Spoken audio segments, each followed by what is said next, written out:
Welcome, friends of the Greasy Shop Rag. Today we're going to take a look at a Stihl MS290 chainsaw.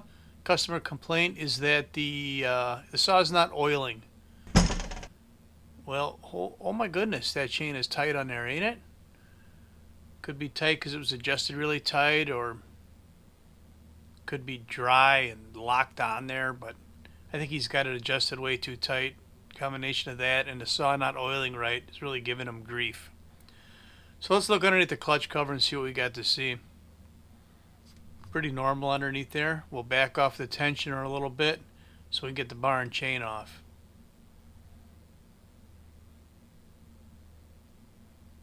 So now that we have the bar off of the saw, let's take a closer look at the end of the bar where the oil feed hole is. So you can see it's plugged with dirt. Now, it could be plugged with dirt for different reasons. Sometimes they just carry dirt up there. But if you have a weak oiling system that can't keep pumping oil through there, they'll plug up more easily.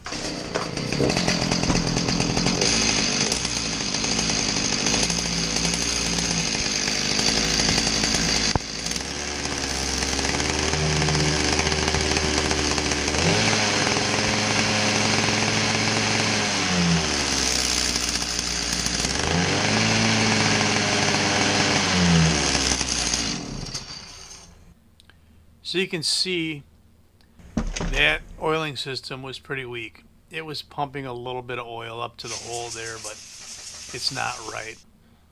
Now there could be a few different reasons for this. Maybe a partially stripped worm gear that's driving the pump, or it could be just blocked up either in the tank or in the oil line or at the pump. We'll get to that little notch there a little later when we put it back together. Take our impact 3/4 inch socket and we'll reverse threads, buzz the clutch off. Take a look at the oil pump. It lives right there at the end of the crankshaft. Here's our worm gear. And the threads on there look good. So we know the problem wasn't with that. Now we're going to dump the oil tank out and take a closer look inside of there.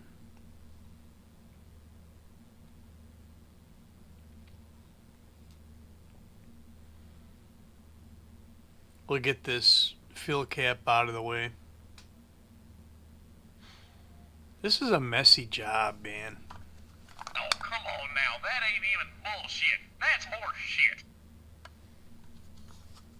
I guess it's not so bad if you just work right through it, but when you got to stop and answer the phone or stop and run up to the showroom and deal with customers, you're constantly wiping bar oil off your hands.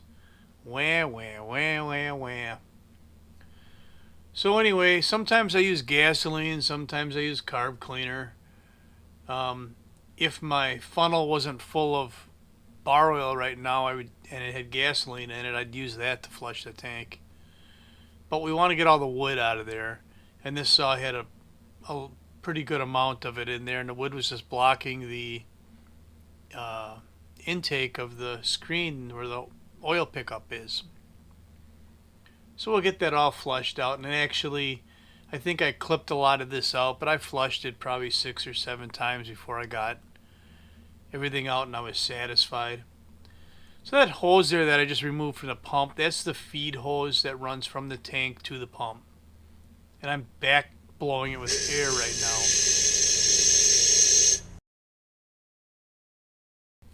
So back blowing it with air, the debris that was in the filter, just blew in the tank. One more flush of the tank would be called for. You got to be careful not to blow the filter right off the end of the hose too, so don't use a lot of air pressure. 2 Torx head screws to remove the oil pump, and it kind of snakes over the end of the crankshaft, and then the that plastic end on the pump there is the output, and that feeds into the plastic body of the crankcase, or the case half there. So we're going to back flush that as well. You saw the oil coming out of there. And I think that part was clean anyway. But we'll We'll get that oil wiped up so we don't have a big mess in there. Cleaning the end of the crankshaft off. I just don't like having debris on there before I put the clutch bearing on. Quickie little inspection of the oil pump. Everything looks fine. Nothing looks like it's blocked.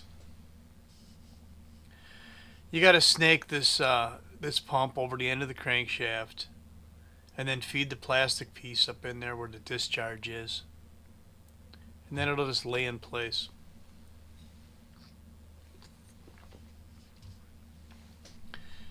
I like to connect the oil feed hose before I bolt it down, just in case I got to wiggle the pump around a little bit to make the hose fit.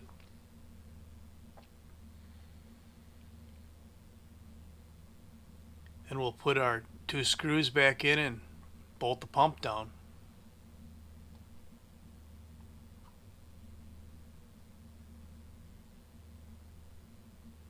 I don't know what the torque spec is on this.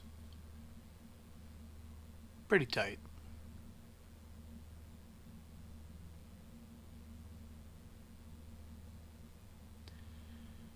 Alright, I like to put some grease on the worm gear.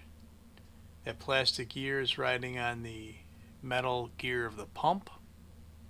And then on the inside of that worm gear is a bronze bushing that rides on the crankshaft. This washer is actually stamped with top on it so that it's cupped. You can only put it, they want you to only put it on one way. We'll buzz down the clutch, and yeah, I can hear the keyboard's clattering already. I kind of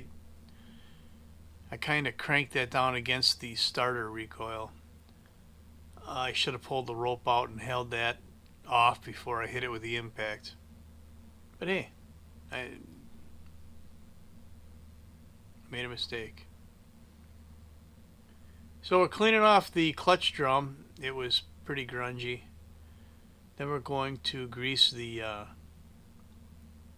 needle bearing. Actually, that part I was cleaning with the Q-tip is where that bronze bushing of the worm gear rides. And the clutch drum rides up higher here with the needle bearing. Now that notch in the clutch drum, that lines up with that wire tab that was on the end of the worm gear. So this drum will drive that wire tab and spin the worm gear. Of course, the brake has to be released before the drum will fit in there. Just get that notch lined up with the wire, and then the drum will drop down into place. We'll get our E-clip snapped on there, and then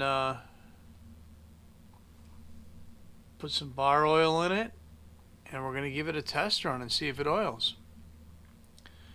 So really, that's all I got for you on the Stihl MS290 chainsaw oiling issue. Thanks for watching. Later.